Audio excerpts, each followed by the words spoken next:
kanssa ja Euroviisuklubilaiset ja kaikki siellä konsertissa. Terkkuja! Terkkuja toisesta konsertista. Täällä on väliaika menossa ja täytyy sanoa, että tässäkin konsertissa lauletaan Euroviisubiisejä välillä, koska Euroviisukappaleethan on siis maailman parhaita biisejä. Niitä löytyy joka lähtöön, joka kielellä, joka tunnelmalla. Ja kevät.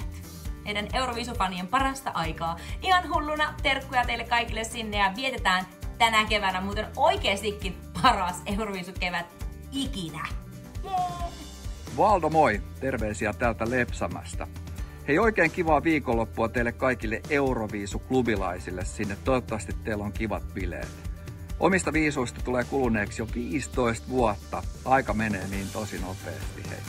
Mutta tänä keväänä tapahtuu historia, nimittäin Suomi saa Euroviisuista kaksoisvoiton. Kiva viikonloppua sinne.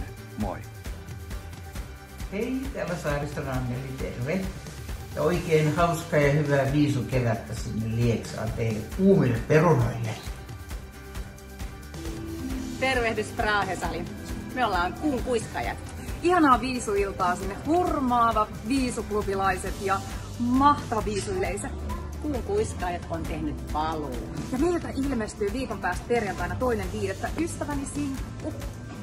Kuunnelkaa sitä sitten, kun se tulee! Toivottavasti tykkäätte siitä ja toivottavasti nähdään pian. Ihanaa iltaa! Moikka! Heippa!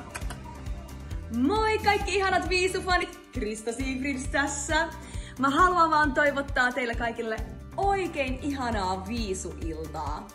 Ai että kevät on kyllä ihmisen parasta aikaa, koska Euroviisut! Bailatkaa, nauttikaa, pitäkää hauskaa ja sitten toivon, että me nähdään jossain pian, koska mulla on ikävää teitä. Terkkuja Amsterdamista. Moikka!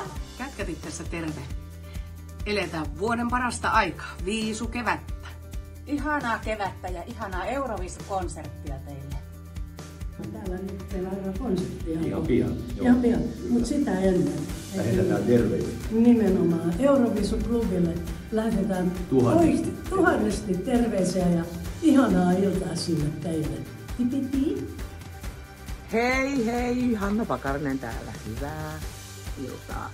Oikein ihanaa ja rakkauden täyteistä ja onnellista Euroviisuhenkistä iltaa teille sinne. Ja toivotan mahtavaa kevättä kaikille ja en malta odottaa, kun Baselissa katsotaan, kun Suomi voittaa tavalla tai toisella Euroviisut. Olkoon se sitten Eerika tai Kai, ihan sama. Mutta joka tapauksessa me ollaan tosi hyvin edustettuna siellä. Joten nauttikaa illasta, nauttikaa tästä Euroviisukeväästä ja toivottavasti nähdään pian.